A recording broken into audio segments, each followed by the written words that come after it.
Amigas y amigos universitarios, después de una semana de asueto para este programa semanal de Entre Todos Expresión Universitaria, pues retomamos los temas, las charlas, las entrevistas y en esta ocasión estamos en vivo desde el Seminario Mayor María Reina aquí en Torreón y nos encontramos con el padre Rafael López Solís, Rafa López, que es ecónomo actualmente aquí en el seminario y pues ya un personaje no solo dentro de la Iglesia Católica o la Iglesia Católica, sino en la comunicación aquí a nivel de nosotros, de la comarca lagunera, con sus incursiones como periodista que estudió también la carrera de comunicación, la maestría en comunicación. Total, amigo de mucha gente, pero también de muchos periodistas. Entonces, vamos a platicar con él porque hace unos días aquí vimos una rueda de prensa en la que se dio a conocer pues la campaña de redondeo a favor del seminario durante todo este mes de agosto con la Fundación Soriana. Entonces, pues vamos a platicar diversas cosas y bueno, pues primeramente, pues muchas gracias por recibirnos. Profe, de veras es un honor tenerlo aquí en el Seminario de Torreón, la casa de, podemos ir decenas de sacerdotes. De veras me da mucho gusto, yo lo aprecio mucho como mi maestro de periodismo y sobre todo por la amistad, ¿verdad? Que hemos logrado durante muchos años, a pesar de los avatares, ¿verdad? Pero uno que otro, pero aquí estamos y gracias por este espacio, por darse esta oportunidad y sobre todo el trabajo que usted ha realizado en varias universidades de la comarca lagunera y pues usted también es un referente aquí para la región y para algunos periodistas, ¿verdad?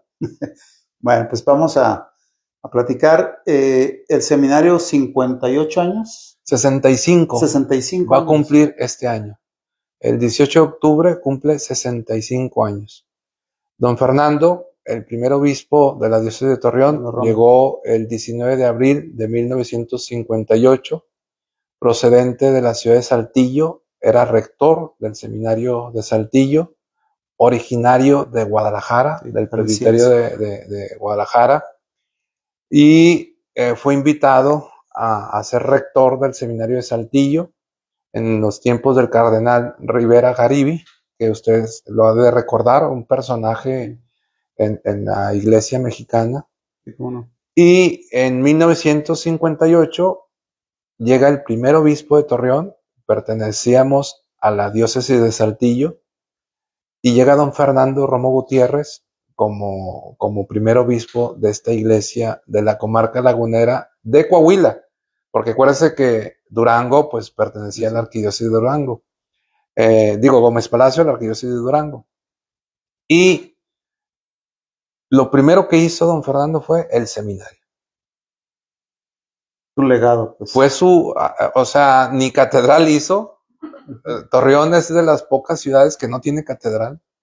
Uno va a otros lugares y siempre hay una catedral en la plaza principal aquí en Torreón. Y aparte edificios majestuosos. Y edificios muy bonitos. Y llama mucho la atención y sobre todo a muchas personas que en Torreón la iglesia que está en la catedral, que está en la plaza de armas, es una iglesia de nuestros hermanos protestantes o de nuestros hermanos separados. O sea, llama mucho la atención porque dice, oigan, pues es que en todas las ciudades la catedral está enfrente de la plaza principal y en Torreón no. Porque don Fernando, pues no hizo una catedral. Él prefirió hacer un seminario. Era rector del seminario de Saltillo y lo primero que hace es el seminario de Torreón en los campos de las Margaritas. Estos eran huertos frutales. Todavía hay algunos arbolitos ahí que se han rescatado. Eran huertos frutales, pues toda esta área era de árboles frutales que eran regados por el río Nazas. Entonces, este predio, él lo consigue, familias aquí laguneras, y empieza la construcción del seminario. Un seminario muy moderno. Estamos en tiempos conciliares, porque don Fernando, igual que otros obispos, fue obispo conciliar, participó en el Concilio Vaticano II con obispos mexicanos. De hecho, hay una foto afuera de la Basílica de San Pedro, histórica, donde aparecen los obispos mexicanos y hacen toda una revolución. Y el testimonio de la capilla del seminario es que, como fue durante el Concilio Vaticano II, hay altares menores, porque antes los sacerdotes tenían que celebrar de espaldas y cada sacerdote celebraba su misa. Entonces, está el testimonio de nuestra capilla que tiene altares menores para que el sacerdote celebrara de espaldas. Y ahí está, o sea, nunca se quitaron, ahí está. Y don Fernando, pues una de las características de don Fernando es que era dibujante. Y tiene muchos dibujos de los obispos, del Papa. Ahí en el concilio los dibujaba como caricaturas, así era caricaturista. Y que también es una expresión del periodismo, ¿verdad? Sí, ¿cómo no? La caricatura política, religiosa, que a veces dice más que una columna, ¿verdad, profe? Así es. Bueno, usted nos enseñaba eso, ¿verdad? A veces una fotografía, una caricatura es más profunda, sí, el mensaje. que una columna, ¿verdad? Así es. Entonces don Fernando dibuja el vitral, que está hermoso, es uno de los vitrales más hermosos de aquí de nuestra región, hecho por el señor Montaña, por su familia, y bueno, es una capilla muy hermosa. Ahorita si quiere pasamos para que la vea, diseño original de don Fernando. Y después de don Fernando, pues sabemos, llega el segundo obispo de Torreón, don Luis Morales Reyes, que se convirtió... Primero fue coadjutor. Primero fue coadjutor, sí, don Fernando se enfermó en los años 80, le envían un coadjutor, don Luis Morales Reyes, él toma posesión hacia el 84, 85 y asume la diócesis como segundo obispo de Torreón e inmediatamente lo hacen presidente del episcopado mexicano. Dura 2 periodos y llama mucho la atención porque han sido muy pocos obispos presidentes del episcopado mexicano. La mayoría son arzobispos, cardenales, y solamente así, si no me falla la memoria, don Luis Morales Reyes y ahorita el obispo de Cuernavaca son presidentes del episcopado. Obispos, no arzobispos ni cardenales, obispos de una diócesis. Sí, me acuerdo cuando se fue él de aquí, con él establecí mucha comunicación con don Luis Morales. Me regaló incluso algunos libros. Pues él era comunicólogo, acuérdese que él empezó la misa a través de una televisora privada, que era Telecable de la Laguna, ¿va? Así es. Ahí él tenía la misa dominical y luego después el padre Nacho también, Ignacio Mendoza, que era el director de comunicación social en aquel tiempo, y también en GREM tenía su columna radiofónica. No sé, a lo mejor ese libro le regaló los mensajes dominicales de don Luis Morales. Entre otros, sí. Y pues Torreón figuraba en la esfera eclesial mexicana, porque era el obispo de Torreón, don Luis Morales Reyes, presidente del episcopado mexicano. Murió. Sí, ya murió, ya hace algunos años. Y luego lo nombran arzobispo de San Luis Potosí, y queda la sede vacante, y hacia el año 2000 llega el tercer obispo de Torreón, don José Guadalupe Galván Galindo, que también de feliz memoria, y empiezan los trabajos de lo que es el centro de pastoral. Don Luis Morales, su obra emblemática, pues Centro Saulo, ¿verdad? Que es también en su tiempo, algo. Él era michoacano, entonces utiliza esta imagen de los religiosos que tenían el templo, la casa, la formación y la convivencia, y al centro de la cruz, así como en Michoacán, ¿verdad? Los religiosos así hacían los espacios de la convivencia para la enseñanza, sobre todo del pueblo indígena, y así lo quiso hacer don Luis Morales Reyes. Don José Guadalupe pues empieza este trabajo pues hace lo que es el centro pastoral en la parroquia de San José, que era parroquia de los jesuitas, un cine, yo no lo conocí, a lo mejor usted sí se acuerda de ese cine. No físicamente, pero sí conocí las instalaciones. De hecho, todavía está por ahí. Ahí está el aparato, el proyector de esos antiguos. Sí.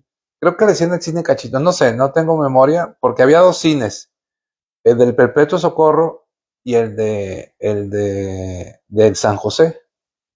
Pues lo que pasa es que todo es para generaciones más, más para allá. Más para allá, ¿verdad? Pero fíjese la importancia, o sea, la iglesia en los medios de comunicación, porque a veces dicen la iglesia, bueno, la iglesia en el cine, que era un lugar de encuentro y de arte, porque pues el cine es parte del arte. Totalmente. Entonces el pueblo lagunero pues iba al cine del Perpetuo Socorro y al cine de los jesuitas, ahí en la Bravo y Calle 12. Calle 12. Y luego, bueno, ahí se hace el centro de pastoral, empieza la obra emblemática también del Cristo de las Noas, que empezó con don Fernando, el padre Rodríguez Tenorio, y luego don Luis, y luego ya con don José Guadalupe, pues es cuando hacen esta cruz monumental, la cruz del jubileo del año 2000, que todavía está ahí, y ya bueno, aquí está el manto de la Virgen también, que fue parte, ¿verdad? Iba a estar allá arriba, pero por algunas cuestiones no se puso. Técnicas, creo. Y se puso en la entrada de Torreón. Así es. Y todo el mundo lo conoce como... un poquito la entrada. ¿Se acuerda que estaba como un torneo? ¿Hubo un concurso? ¿Qué hubo? Sí, de hecho esto, la verdad que la inauguró en tiempos del gobernador Humberto Moreira. Sí. Porque cuando se inauguró, incluso invitó al torero de, pues feliz recuerdo, Eloy Cavazos. Ah, sí. Ahí estuvieron. Digo, uno como periodista, ¿no? Sí. Y llamaba mucho la atención porque tenía infinidad, dieron una cifra, yo no la quiero creer y no la manejo, ¿no? De millones de combinaciones de colores que iluminaban el manto de la Virgen. El manto de la Virgen. Porque hubo una licitación, o sea, había una puerta, ¿no? Y hubo una licitación. Y hubo un concurso para una puerta que aunque hubo un ganador, nunca se realizó. Uh-huh. Y ya luego surgió esta propuesta. Que este es de un escultor lagunero. Lagunero, sí. Creo que no desconozco quién sea el autor, pero es una obra también muy emblemática ya de la ciudad. Ya se reconoce así el manto, el Hospital del Manto, allá por el Manto, que es la zona oriente, pero pues ya estamos casi pegados a Matamoros, ya va a ser parte del centro, ¿verdad? Del oriente.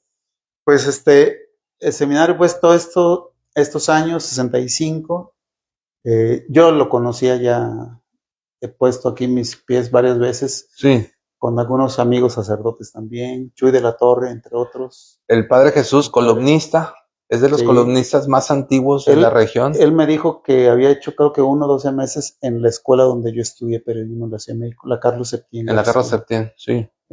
Total, y creo que ya está retirado, ¿no? Ya está retirado, pero sigue escribiendo, sigue publicando cada semana. En Milenio, por si les interesa. Sí, sigue publicando. Milenarios, o milenistas. Sí, sigue publicando y bueno, después de eso vienen los 50 años de la diócesis de Torreón en el año 2008 y bueno, se hace toda una fiesta, se remodelan las instalaciones, una empresa de aquí de la comarca lagunera pone una cancha de fútbol uruguayo, hace 15 años de eso, entonces pues es parte de la fiesta de la diócesis y del seminario porque vamos casi de la mano. ¿Por qué? Porque la diócesis empezó el 19 de abril del 58 y el seminario en el 60. Entonces son 65 años de presencia. ¿Cuántas generaciones han egresado, si es que se le puede llamar así, de quienes se forman aquí? Pues mira, profe, vinieron seminaristas de Saltillo, vinieron seminaristas de Irapuato, vinieron seminaristas de Guanajuato, o sea, los sacerdotes mayores. Venían de otras regiones porque no había clero diocesano, era clero religioso, los claretianos, los misioneros claretianos en Guadalupe Centro, el Perpetuo Socorro, los padres redentoristas, en San José los padres jesuitas y en los tiempos de la persecución religiosa pues estaban los carmelitas y los jesuitas.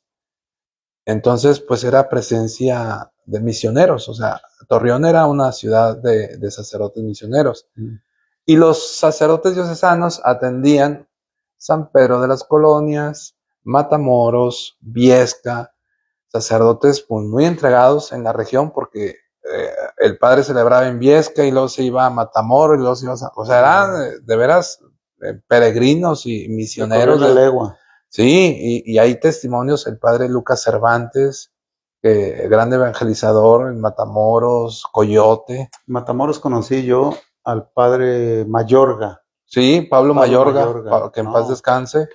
Sí, bueno, pues eran estos sacerdotes, o sea, era el padre José Rodríguez Tenorio, el padre Roberto García de León, los hermanos Aguirre, Manuel Aguirre, Patricio Aguirre, el padre Rodolfo Reza, que era seminarista y que ya después se ordena para la diócesis de Torreón, el padre Batarse, el padre, ahí se me van los nombres, pero Marrero, o sea, eran sacerdotes, el padre Ollervides, el padre de catedral, que fue mi maestro de Mariología, y también fue vicario general, el padre Francisco Castillo Santana, Okay. que también vicario general.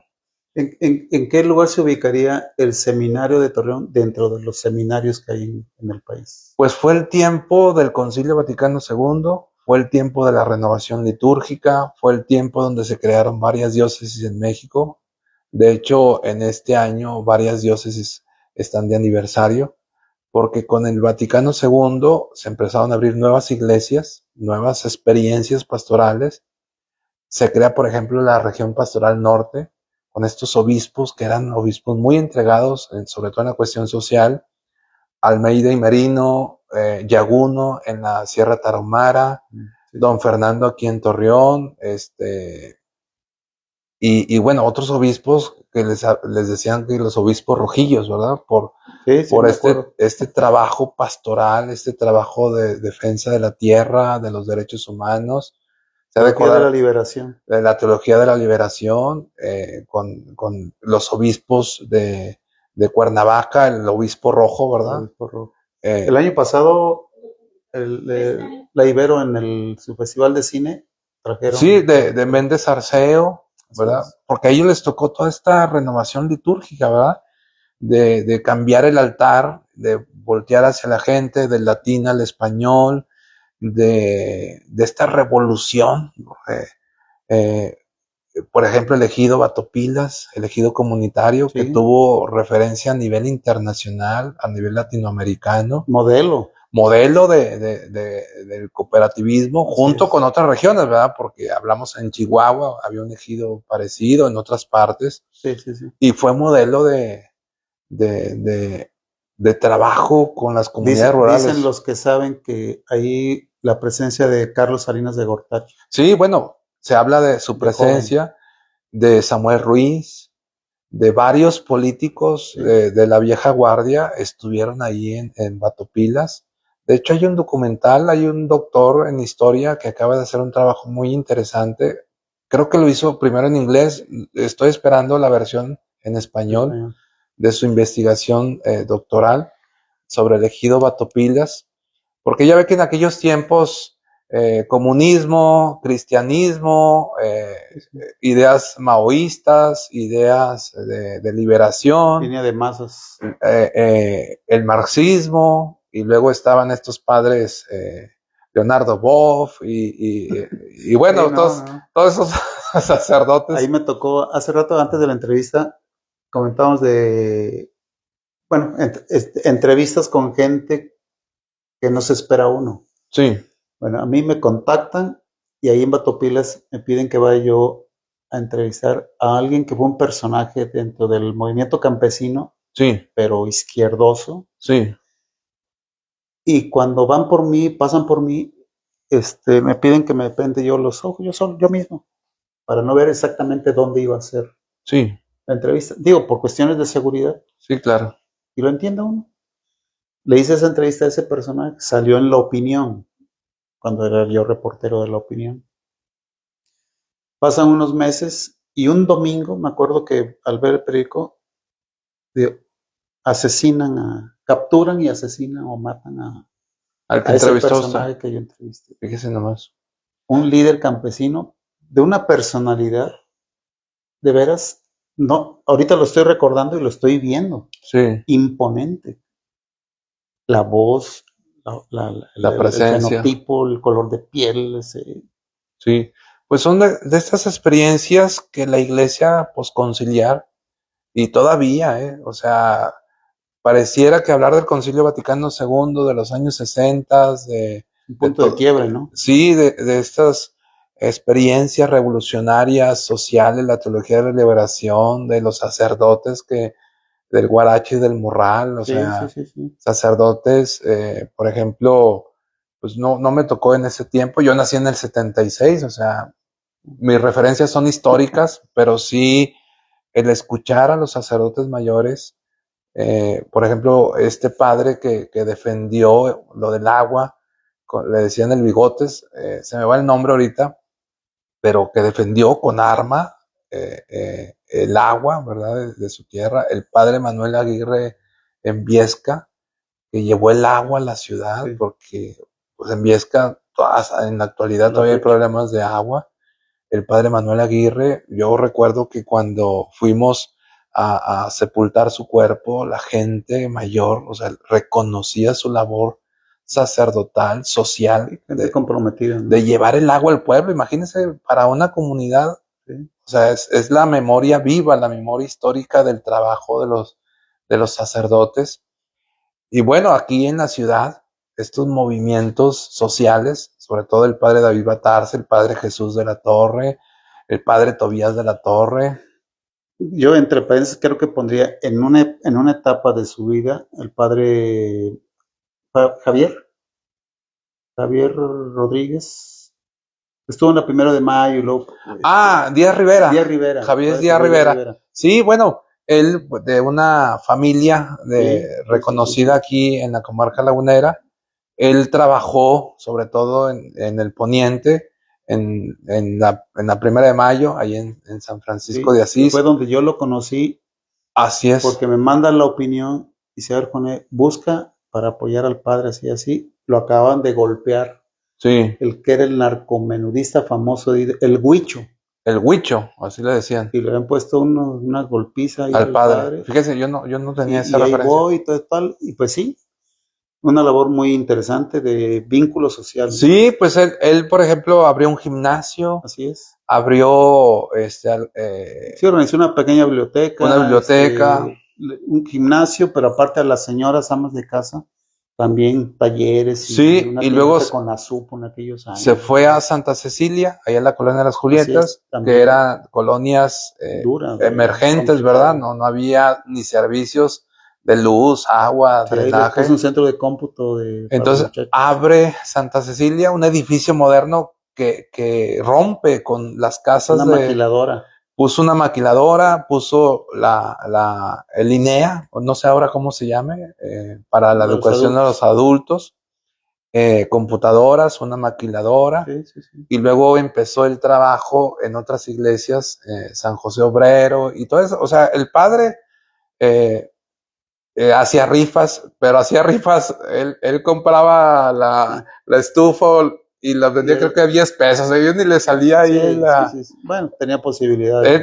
Y bueno, él siempre, la gente se quedaba sorprendido porque llegaban unas camionetonas y en unas motos. En una moto. Una Harley, Sí. O sea, era, pues bueno, pues su familia, te digo, una familia reconocida, constructora aquí en la comarca lagunera, y bueno, pues él tenía su nivel económico muy solvente, pero metido en las cuestiones sociales. En sus misas no pedían limón. No. De hecho, cuando yo me ordené diácono, llegó el padre Mario Hernández Buitrón, de párroco después del padre Javier Díaz Rivera. Llegué yo de diácono allí. Yo ahí tuve el primer encuentro con el fenómeno de la migración. El padre abrió el comedor para los migrantes y la escuela de música. Que iban los músicos, o creo que todavía van, los músicos de la Camerata a dar clases de música a esa zona. O sea, y de ahí han salido otros proyectos y varios músicos. Y varios músicos.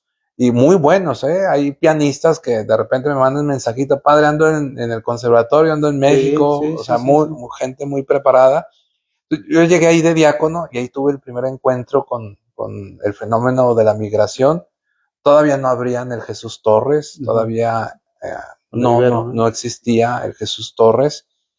Y bueno, ahí empezamos a trabajar con esta población, violencia, drogas, situaciones muy complicadas. Y pues bueno, nos tocó al padre Mario y a mí, pues llegar ahí y la gente acostumbrada al padre Javier de asistencia social y bueno, pues nosotros no traemos licuadoras ni lavadoras ni nada, que venimos a trabajar aquí. Y abrió una iglesia también muy bonita, Nuestra Señora de la Esperanza, biblioteca, centro comunitario, Sí, le centro da de mucho por cómputo, todo eso. creo que es la J. Luz Torres, creo Así que es la es, colonia, así es. y estaba lo que se conoce como Cartolandia, lo que es Zaragoza Sur 2, Los Arenales, La Sí, Estrellita, que no había nada, que eran los basureros de y que ese es Torreón. otro tema, ¿eh? Sí, era, pues ahorita el sur oriente de la ciudad, que ya está muy poblado, ¿verdad? Pero en aquel tiempo eran, así le llamaban, Cartolandia, ¿se Así acuerdan? es. Que era Sí, sí, sí. esta situación. Y bueno, yo ahí tuve mi primer contacto en el año 2006. Llegué yo ahí como diácono a Santa Cecilia con el padre Mario Hernández Huitrón, y pues ahí recibíamos a los migrantes. Estaban las vías del Sí, tren, cerquita. bajaban, sobre todo hondureños, salvadoreños, y se les daba de comer. Todavía funciona el comedor, ¿eh? Todavía está ahí funcionando el comedor de Santa Cecilia. Y ya más adelante abren la casa, el centro de día, Jesús Torres, esta obra acompañada por la comunidad de los padres jesuitas. Y luego ya después se abre Cáritas, que también fue parte del trabajo de don Luis Morales Reyes. Abrir Cáritas, esos sorteos famosos de Cáritas. Sí, cómo no. Y ahorita pues está la Casa del Peregrino, atrás de la central camionera, y en la Avenida La Paz, donde reciben migrantes, pero también reciben a personas que vienen a hacerse alguna cirugía, que no tienen las posibilidades. Y bueno, pues la diócesis de Torreón se ha caracterizado por eso. O sea, ha habido un tema social muy importante. Ahorita, ¿de cuántos templos, iglesias, parroquias hay en la diócesis? Ahorita son 70 parroquias, 70. junto con algunas capellanías que funcionan como parroquias, pero en total son 70 parroquias. Somos más de 100 sacerdotes diocesanos, aproximadamente 45 sacerdotes religiosos. Tenemos una presencia religiosa muy importante. Los padres legionarios de Cristo, los padres claretianos, los padres carmelitas, los padres redentoristas, los padres jesuitas, los padres javerianos, los padres del Opus Dei. Y bueno, o sea, esta Todas comunidad las corrientes. ha sido bañada por una presencia muy importante, a diferencia, por ejemplo, de Gómez Palacio, ¿verdad? En Gómez Palacio no hay religiosos, más que los hermanos lasallistas, que empezaron hace ya más de casi 80 años ya. Yo creo que van para la presencia de los hermanos lasallistas con el francés de la Laguna, Esto donde francés, que ahora ya es también La Salle, creo. La Salle, sí, pues francés La Salle, ¿no? Creo que le llaman. Pero, por ejemplo, ahí estudiaron, como no había lugar para los seminaristas, estudiaban allá la preparatoria. Ahí estudió Monseñor Escamilla, estudió ahí la prepa, el padre Satarain, el padre, creo que Javier, o el padre Javier estudió en otro, no recuerdo muy bien, pero eran de lasallistas, o sea, era también ese vínculo con La Salle. Pues ahí estudiaban la gran mayoría de la sociedad lagunera, ¿verdad? En el Instituto Francés de la Laguna. También con grandes personajes, ¿verdad? Religiosos que han marcado también un rumbo en esta Yo creo comunidad que lagunera. la presencia religiosa, digo, por lo que uno lee y se entera y Sí, platica, pues ha sido, se puede decir, fundamental para que la laguna hoy sea lo que es, ¿no? claro, Más allá de los sectores productivos y todo eso, o la cuestión política, yo creo que la labor propiamente dicha de la comunidad católica en ese sentido, ¿no? De la academia, por llamarlo. claro. Pues, Entonces, ahí profe, está. usted sabe que la comarca lagunera se ha caracterizado por tener un número importante de universidades, desde el TEC de Monterrey, la Universidad Iberoamericana. Según nosotros, nuestros números eran 73, Sí, son alrededor de 70 instituciones de educación superior, pública y privada, así en es. lo que es toda la región, de la Laguna, de Durango y de Coahuila. Así es. Entonces hay una presencia universitaria muy importante en nuestra región. La presencia, por ejemplo, de los padres jesuitas es la más grande en México. Mucha gente no sabe que donde hay más jesuitas es en la comarca lagunera.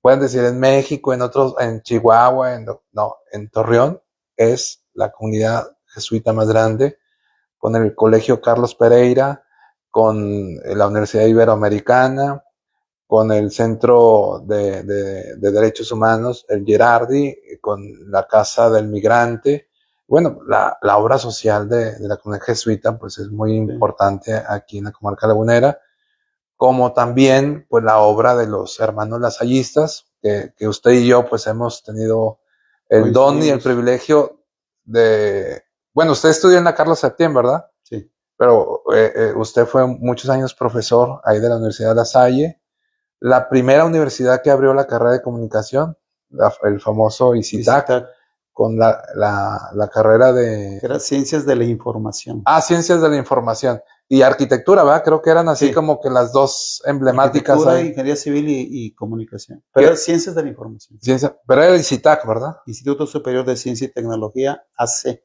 Que fue donde empezó todo este boom de periodistas que hoy conocemos, ¿verdad? En la comarca lagunera. Yo creo que de aquellos años todavía andan por ahí algunos. Sí, algunos muy famosos ahora, ¿verdad? Ángel Carrillo. Algunos, no, pero yo del ICITAC. Sí, bueno, Tuda, el productor. Tuda, en paz descanse. Que en paz descanse. Un productor de TV Azteca, muy preparado. Yo tuve la fortuna de conocer ahí a Rodolfo Martínez. Yo no lo conocí. El mejor productor que tiene ESPN a nivel internacional. Y es egresado de la Salle. Él es chihuahuense, creo, pero estudió aquí en el ICITAC. Es de la generación de Tuda. Yo me acuerdo de Tuda. Muñoz. Jaime Muñoz también. Y estaban ahí, bueno, de otra generación, pero también del ICITAC, Rocío Rebollo, que fue presidenta municipal. Sí. Gaby Nava. Pámanes, Marcela Pámanes. Sí, total, varias. Sí, yo me acuerdo de estas reuniones de periodistas, ¿se acuerda? Creo que todavía las hacen, ¿no? En La Salle. Sí, de vez en cuando, creo que sí. No sé si sean anuales, pero o un poquito más. Y ahí, pues ahí está la experiencia de... Y de la primera generación de ICITAC, tengo entendido, una excelente persona, Rocío Mitcher. Sí. Que es la que echó a andar y profesionalizó Radio Torreón. Ahorita está hecho un caos, ¿no? Pero que también echó a andar la estación de La UAL. La UAL también. Ahí. Bueno, pues fíjese, de las universidades que tienen estaciones de radio, Ibero y la UAL, ¿verdad? Que tienen señal abierta. Y la Autónoma de Durango. La UAT también. Fíjese que no, yo no tenía... Es reciente eso, ¿no? Pero cuando no es la matriz, bueno, tiene aquí sus instalaciones y todo, ¿no?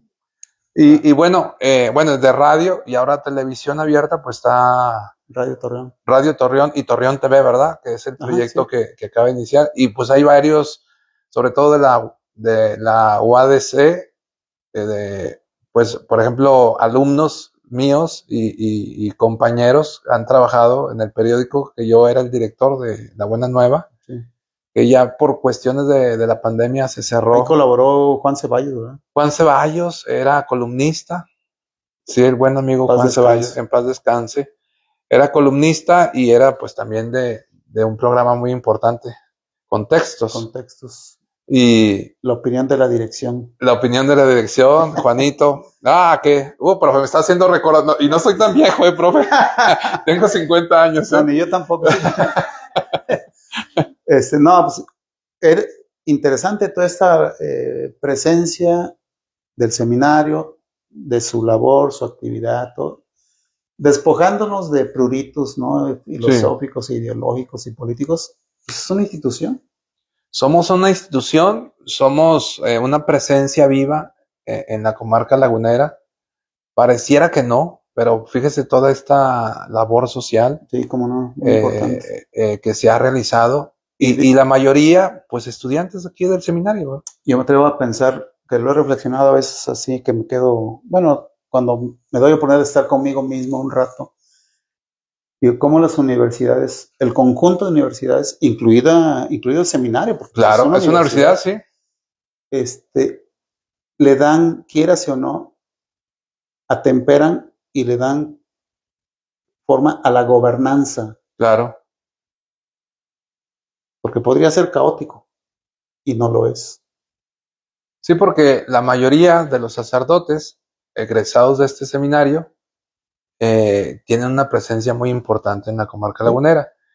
Al principio, pues la filosofía se estudiaba en Ciudad Juárez, Chihuahua, que Ciudad Juárez, Chihuahua, usted sabe que también con estos obispos que han salido, Sí, desde el cardenal de Guadalajara, que fue rector del seminario de Ciudad Juárez,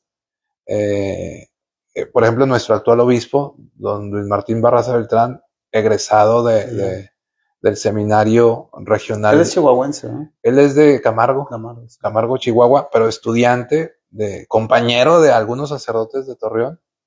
Monseñor Escamilla fue el formador del obispo, el vicario general fue maestro del obispo, y bueno, esa experiencia en Ciudad Juárez también muy, muy elocuente. Sí, cómo no.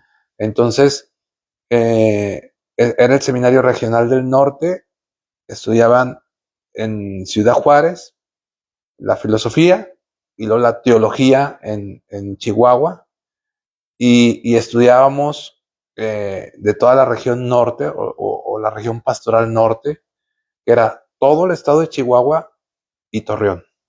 Gómez no entraba. Ellos entraban a otra provincia, la provincia de Durango, de Vizcaya, y esta experiencia pues tuvo momentos muy importantes, ¿verdad? Por ejemplo, la catequesis, la pastoral social. Por eso muchos curas pues tenemos una relación muy cercana y sobre todo de conocimiento de la realidad de lo que está viviendo Chihuahua, que también es un estado, Ciudad Juárez, ¿verdad? Un estado marcado por la violencia, por la desigualdad, por la migración.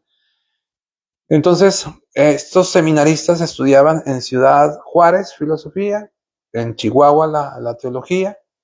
Se cierran estas experiencias, deja de funcionar el Seminario Regional del Norte como otros seminarios regionales por cuestiones también sociales, inclusive hasta políticas, podemos decir, o de cuestiones religiosas. Se cierra esta experiencia y a mí en este cierre me toca irme a estudiar a Monterrey.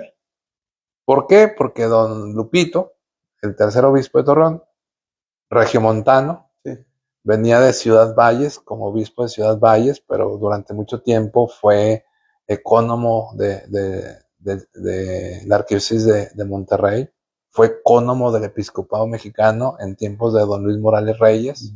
Don Luis Morales Reyes era el presidente, don José Guadalupe era el ecónomo.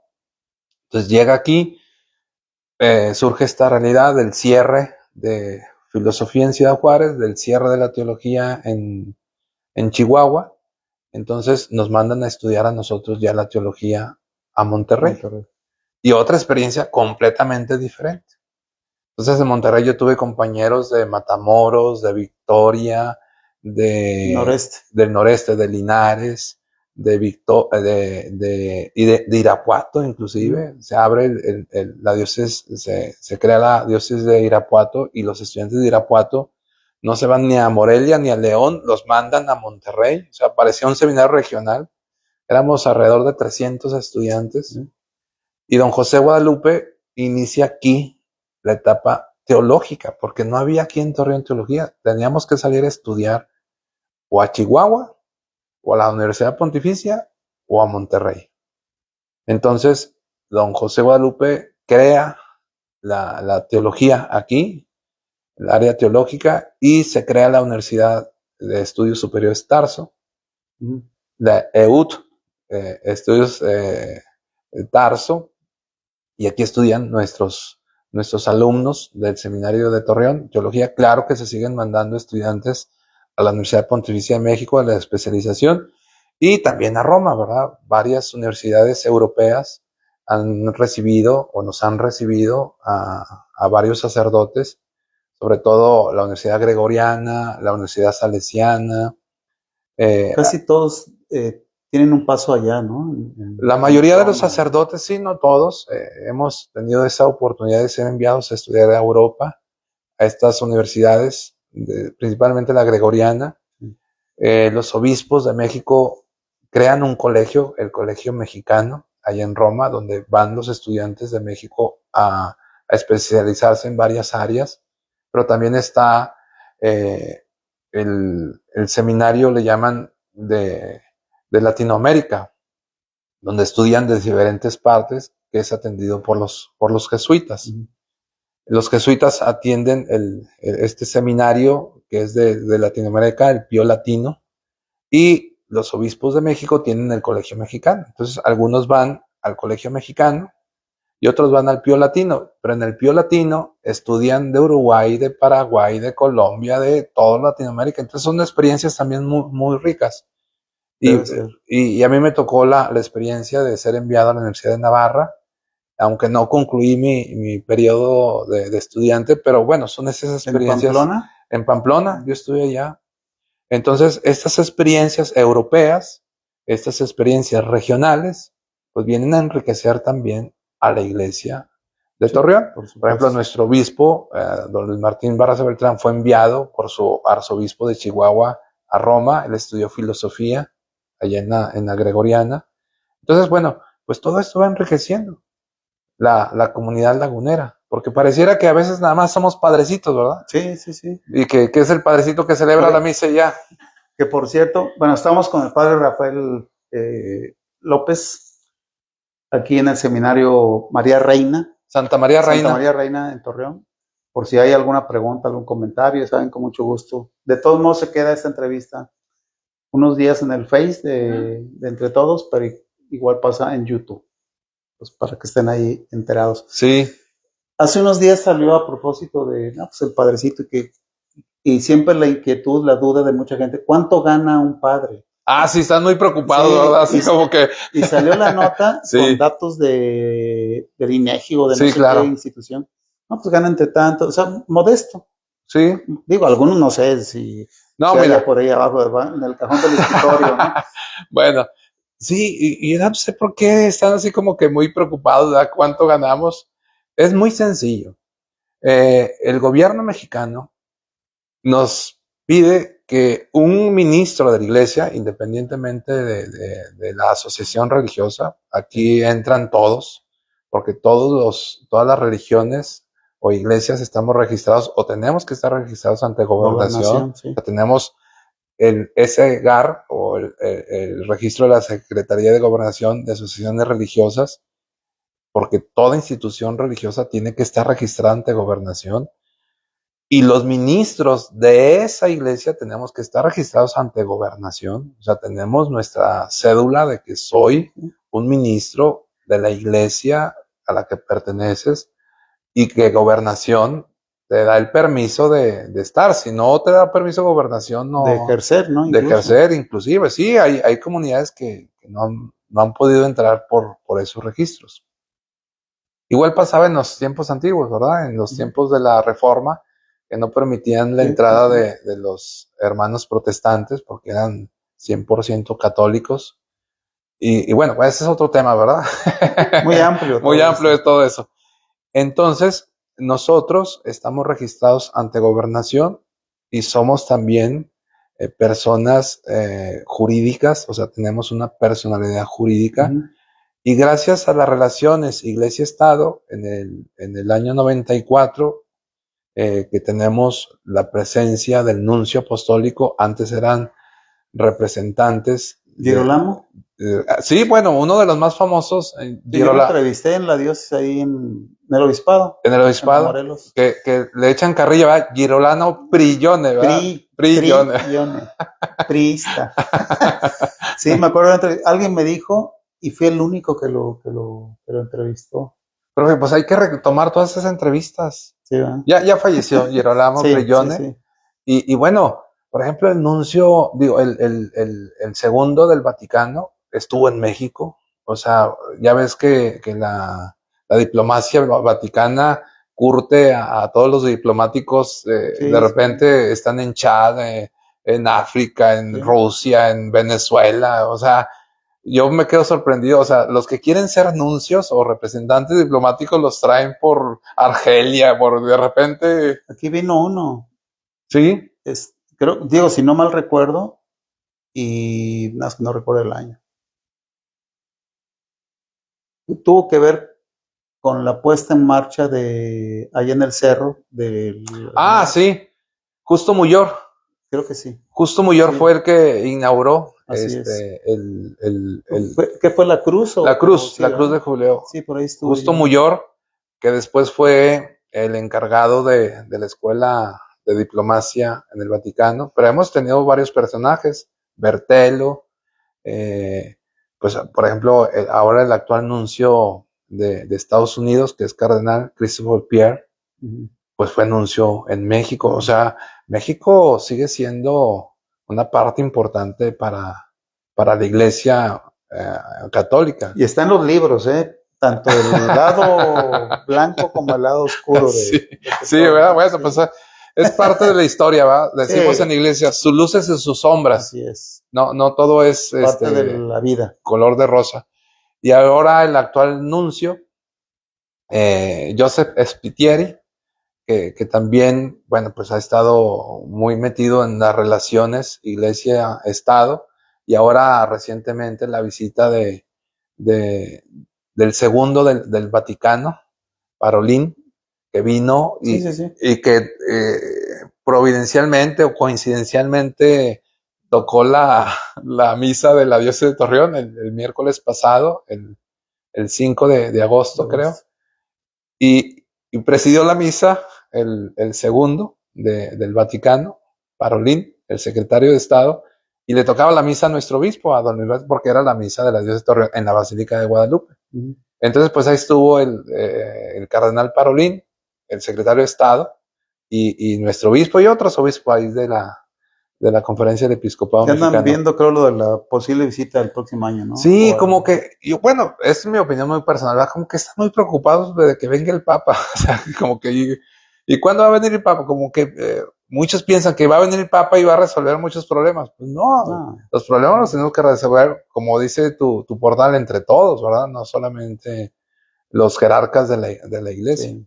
Pero bueno, el Papa anunció la visita a Sudamérica para noviembre. Así es. Va a estar en Argentina, en Perú y en Ecuador. Ecuador. Y bueno, son países que, bueno, sabemos que México es católico, ¿verdad? 79, 80% profesan la fe católica, pero por ejemplo en Uruguay creo que andan en el 40%, sí. Es el país más secularizado. Perú, las situaciones que están pasando, aparte el Papa estuvo como obispo en varias misiones. 20 años, ¿no? Sí, bastante, ¿verdad? El padre Rob, o Prevost, su última diócesis, pues Chiclayo, va a visitar Chiclayo.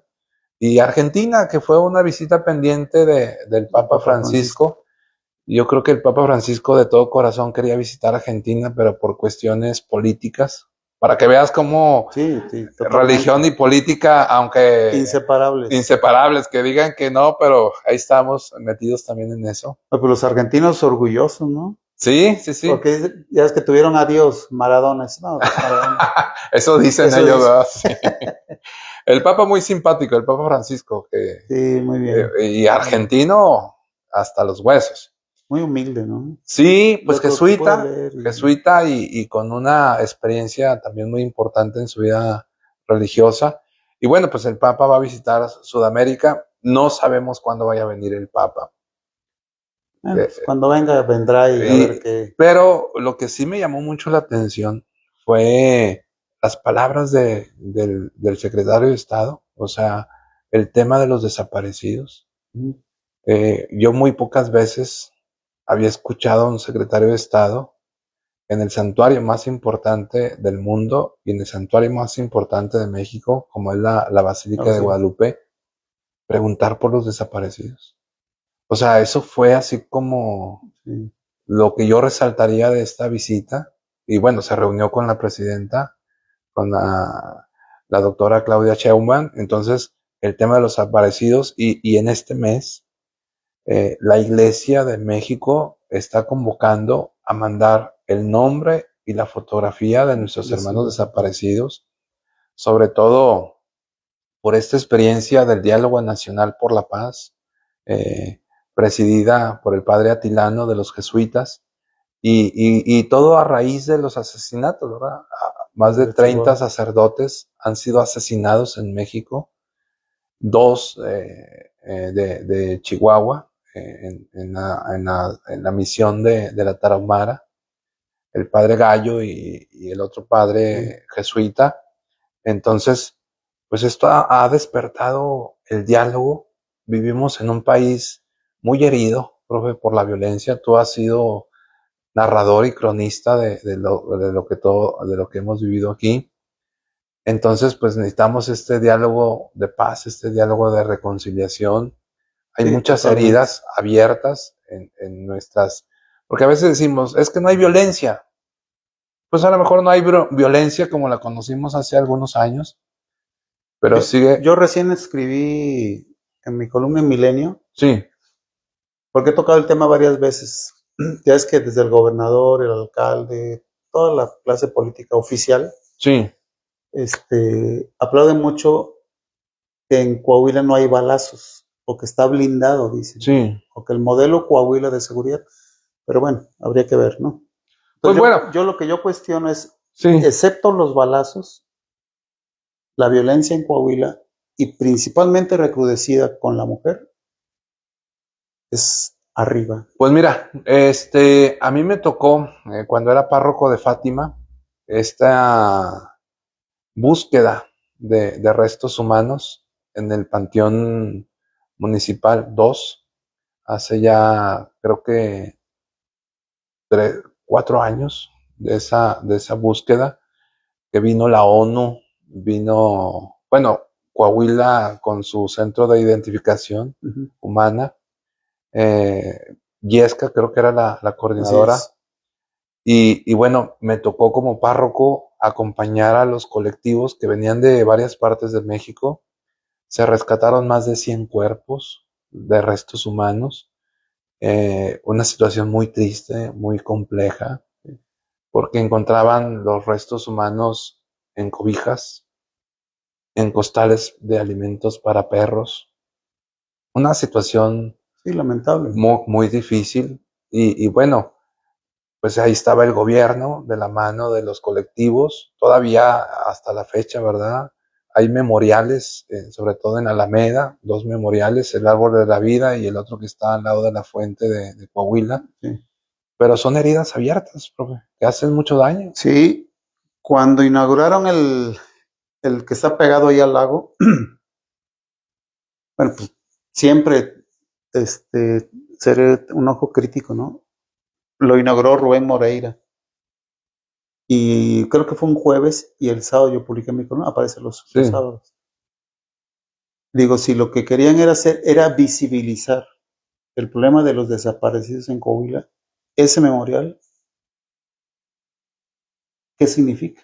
uh-huh, Aparte de un diseño arquitectónico o gráfico de muy pésima concepto, la gente que pase por ahí seguro que no sabe que ese es un memorial. así es.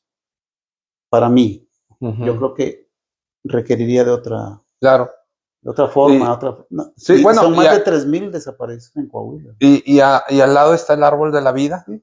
Con el poema de... Sí, y bueno, pues son las heridas, ¿verdad? Son las heridas de esta Sí, región violentada por los cárteles, policías desaparecidos, también. todavía, ¿verdad? Todavía Sí, policías desaparecidos, familias que siguen buscando a su hijo, a su sobrina, sí, a su sí, sí. esposo. Entonces, pues esa situación a mí me marcó ahí en el Panteón Municipal número 2, que está ubicado en la colonia Sierra de las Noas, Sí. o también la gente en la Lázaro, pero es Sierra de las Noas, y de veras una situación muy, muy difícil, muy compleja, y son estas heridas que siguen dañando lo que se le conoce, a mí no me gusta decir esta palabra, el tejido social, ¿verdad? Nunca me ha convencido esa expresión, No lo pongo yo en mis escritos. pero creo que tú me la enseñaste eso, que dijiste, eso no existe, el tejido social, ¿qué es eso? O sea, hay personas, hay historias, hay realidades, hay vivencias, hay tristezas, hay dolores. Así es. Y bueno, pues Coahuila lo vivimos ahora con el asesinato, el genocidio de los hermanos de China, que se inauguró El, el hortelano ahí en el bosque. sí, A mí me tocó que me invitaron del municipio, que vino López Obrador. el presidente y vinieron las autoridades, que se hizo este memorial de los 300 303. hermanos asesinados, ¿verdad? O sea, Torreón ha sido marcado por la sangre. Sí, sí, si ubicas hay un médico, ya nos extendimos, pero ahorita tenemos, Sí, bueno, hay un médico científico y todo, ¿no?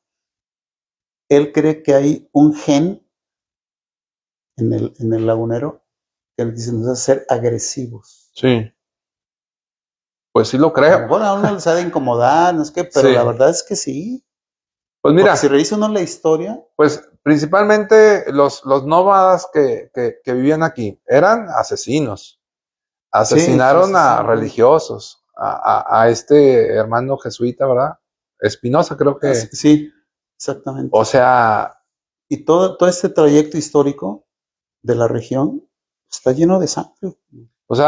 porque los nómadas eran, bueno, pues uno entiende su contexto, ¿verdad? Y de eso no se habla, ¿eh? De Los sobrevivir. desaparecidos. Sí, de Los grupos sobrevivir. originarios de la laguna, nadie habla. Bueno, ahí está el Museo Regional de la Laguna, pues ahí está la historia de nuestra tierra. Y apenas creo que próximamente en estos días va a haber una exposición fotográfica, creo que no sé si en el Museo de ahí Sí. del Bosque o en el centro, no me acuerdo, no lo ubico bien, vi la información, sobre la presencia afrodescendiente y esas cosas, pero de otros estados van a Claro. tener. Es un trabajo fotográfico de una Sí. muchacha. Bueno, pues ahora con el fenómeno de la migración. Pero se olvidan de la negritud de Coahuila. Claro.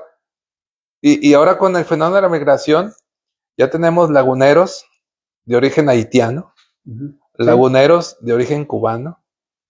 O sea, ya ahorita, si abres bien los ojos en las obras, ya hay migrantes trabajando de otros países. Y yo conocí a un chiquitillo, su papá haitiano y su mamá lagunera, y ahí anda el Carlitos, creo que se llama Carlitos. Porque yo lo vi y dije, oye, ¿tú no eres de aquí? Y dice, no, mi papá es de Haití y vive ahí en la Braulio, Carlitos. Y le gusta el pan francés. Y le gusta el pan francés. Entonces, pues sí, o sea, aparte de nuestra región, marcada por la sangre de los primeros pobladores. Sí. Y lo marcada por esta presencia multicultural, alemanes, ingleses, árabes, rusos, ¿verdad? A veces rusos, sí, la familia Floriuk, presencia, bueno, palestinos, árabes, libaneses, españoles, judíos, chinos, japoneses. Eso de fuera, porque también de adentro, claro, habemos gente de otros estados. Bueno, tú pregúntale a cualquiera, te va a decir, y bueno, y sus antepasados, Zacatecas, Durango, Jalisco, Guanajuato, Jalisco. O sea, por eso los laguneros somos así. Chihuahua.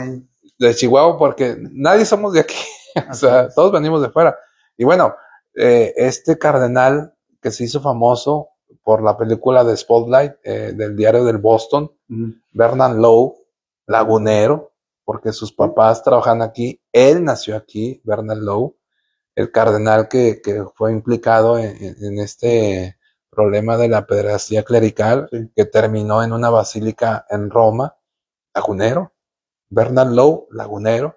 Por eso cuando me dicen, oye, ahí no hay, ¿cómo que no? Digo, tenemos un cardenal nacido en la laguna, que fue Bernard Lowe, y bueno, personajes que han marcado la historia y que han sido parte de toda esta vivencia del seminario de Torreón. Y por eso mucha gente quiere el seminario, ¿eh? Yo estoy sorprendido de cómo la gente quiere el seminario de Torreón. Sí. Yo creo que más que la cuestión física o material es su trascendencia, el significado social, ¿no? Así es. Por ejemplo, los de la Pereira, los de la Salle, el seminario, porque acuérdate que la Universidad de La Salle empezó en el seminario de Torreón. El ICITAC empezó en el seminario de Torreón. O sea, ICITAC no tenía instalaciones y venían nunca tuvo, bueno, propias, pero el ICITAC empezó aquí en el seminario de Torreón. O sea, venían a estudiar aquí en el seminario de Torreón, o sea, en las instalaciones del seminario de Torreón. Los primeros seminaristas se fueron a estudiar al predio de San Agustín, que una familia donó para que allí estudiaran.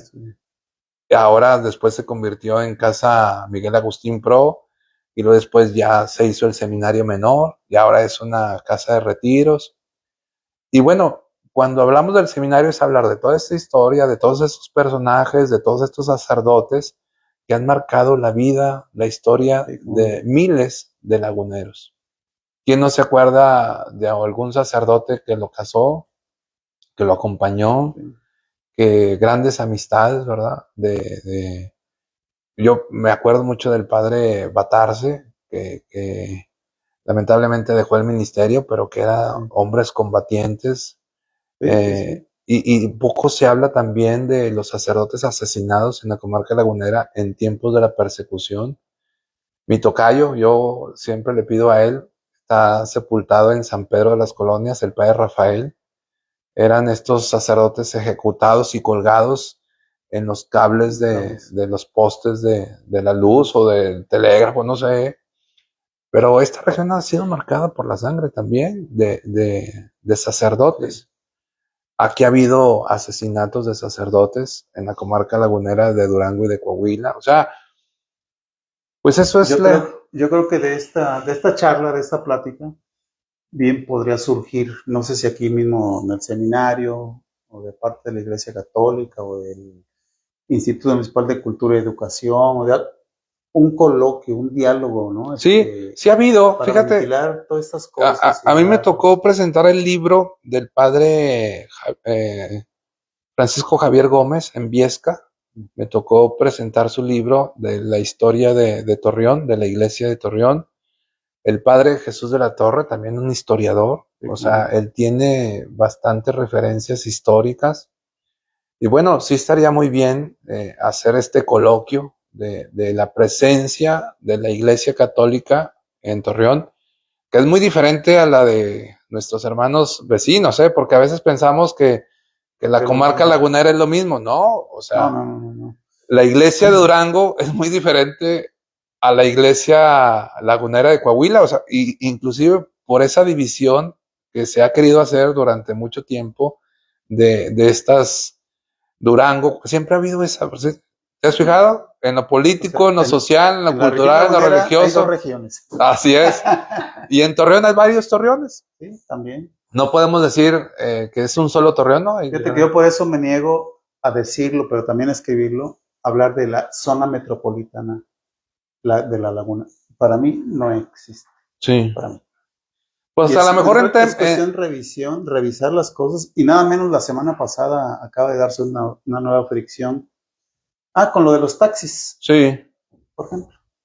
Pues mira, no se pueden poner de acuerdo en los taxis, en los horarios de alcoholes, en la seguridad, los puentes, los accesos. Bueno, ahí el año pasado bloquea, en paz descanse, Román Cepeda, bloquea un paso desnivel. Y con el tiempo la alcaldesa de Gómez también, pues dice, no, aquí no vas a prohibir la venta de alcohol porque Coahuila es otro estado. Sí. O sea, pues cuando hablan de la zona metropolitana, no hay tal. Ni siquiera la policía metropolitana, que es mero formulismo. Y en tiempos de la violencia, pues los cuerpos de Durango aparecían en Coahuila y yo no tengo referencia de si los de Coahuila aparecían en Durango, pero era Durango, venían y aparecían aquí en el vado. Cuando yo estaba ahí en la Divina Providencia, pues ahí 2, 3 encobijados, lamentablemente en el vado los dejaban y se iban a Durango. Pues ese es el seminario. ¿Y todo esto para qué? Dice, para pues seguir sosteniendo esta obra. Sí, cuando vine aquí hace 15 días de la rueda de prensa, era porque se anunció la campaña de redondeo, que es este mes de agosto nada más, a favor del seminario. Todas las tiendas Soriana, supermercados de Gómez y de Torreón, o nada más de Torreón. Lo acabas de tocar, igual, o sea, solo aquí de Coahuila, pero estudian alumnos de Gómez aquí en Torreón. Entonces es lo que tú comentabas, profe. Entonces, pues como toda institución necesita recursos, necesita ayuda. Gracias a Dios, la respuesta lagunera ha sido muy favorable para el Seminario de Torreón, que ha sostenido esta obra durante 65 años. desde don Fernando, desde don Luis, desde don Lupito, ahora don Luis Rafa, Martín. ¿cuántos alumnos hay, cuántos estudiantes de seminario? Ahorita vamos a hacer casi 50 alumnos, bueno, van a ser 50 alumnos de las 3 etapas, curso introductorio, filosofía y teología. Algunos otros sacerdotes, sobre todo, son enviados a estudiar a la Universidad Pontificia y a Roma, a la Universidad Gregoriana. Y bueno, pues todo eso implica grandes recursos económicos y la manutención. Ahorita estamos 7 sacerdotes del equipo formador. El obispo también es parte de este proceso formativo. Y bueno, pues todo eso genera gastos. Los empleados, ¿no? Sí, y la población, pues mantener esta obra, pues son alrededor de 40 empleados, personas que colaboran con el seminario, pero hay que pagarles un sueldo, porque pues no todo es caridad, también hay que pagarles sus salarios. Y la planta docente, que es otro ¿Hay maestros pago. Que no sean religiosos? Sí, hay maestros sacerdotes, religiosos, religiosas, laicos, laicas, porque se imparten las ciencias filosóficas y las ciencias teológicas. Entonces, pues también a los alumnos se les da materias de humanidades, de administración, de cuestiones humanas. Por ejemplo, yo me acuerdo, hace poquito lo vi, mi maestro de latín, el profesor Salvador, casado, fue seminarista y se casó y formó su familia, maestro de latín. Y ha habido muchísimos profesores de inglés, de matemáticas, de clases. Aquí hemos tenido maestros de primer nivel que han impartido su cátedra, tanto en las áreas filosóficas como teológicas. Entonces, pues también hay que darles su pago, ¿verdad? Claro. Dice la palabra de Dios, todo trabajador tiene derecho a su salario. Entonces aquí al personal docente, al personal administrativo, al personal de mantenimiento y al personal de cocina, pues hay que darle su salario. Claro. Estamos hablando más o menos más de $500,000 de nómina mensual. Por eso ya me ves un poco con más canas, profe. Imagínate. Sí, claro. O sea, sostener esta obra es de más de $500,000 mensuales. De sueldos, nada más. De sueldos, pues de darles a los trabajadores el sustento. Y pues es una institución, como cualquier institución, como una casa. Tú pregúntale a una ama de casa, oiga, ¿y cuánto tiene que invertirle a sus hijos, la escuela, útiles, libros, luz, agua, teléfono, internet? Pues alrededor de $20,000 por persona, cuando bien les va, pero hay familias que con $20,000 se tienen que vivir 4 o 5 personas y la situación pues es muy difícil para ellos. U otras familias con mucho menos de sí, bueno, $20,000. Pues la realidad nos dice que hay personas que viven con 20, 30 pesos al día. Pues ¿cómo viven? Complicado. En la pobreza extrema. Muy bien. Pues muchas gracias. No, Rafa, profe, yo me estaría aquí todo el día platicando con usted. A ver si hacemos otra sesión ya con el aniversario. De los 65 años, ajá. 18 de octubre, el seminario cumple 65 Supongo años. Que harán algún... Sí, bueno, hay eventos religiosos, sobre todo religiosos, pero también sería bueno rescatar la memoria. Tú siempre nos has dicho a tus alumnos que hay que rescatar la memoria, porque la historia es muy buena maestra. Y cuando no aprendemos de la historia, volvemos a repetir lo mismo. Así es.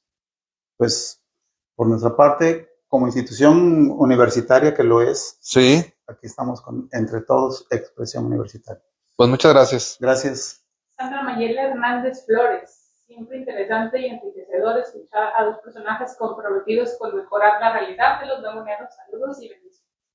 Muchas gracias, Sandra. Gracias. Pues ahí dejen sus comentarios, ahí vamos a contestarlos y bueno, si se abren esos espacios y ojalá que también el seminario sea parte de Entre Todos y de todas las universidades. Digo, aquí se generan investigaciones, se generan trabajos científicos como cualquier universidad que pueden ser muy interesantes que nuestra población la conozca, porque a veces Te digo, se quedan con el padrecito. El padrecito Sí. que da misa. No, hombre, el padrecito puede dar muchas cosas. Muy bien, claro que sí.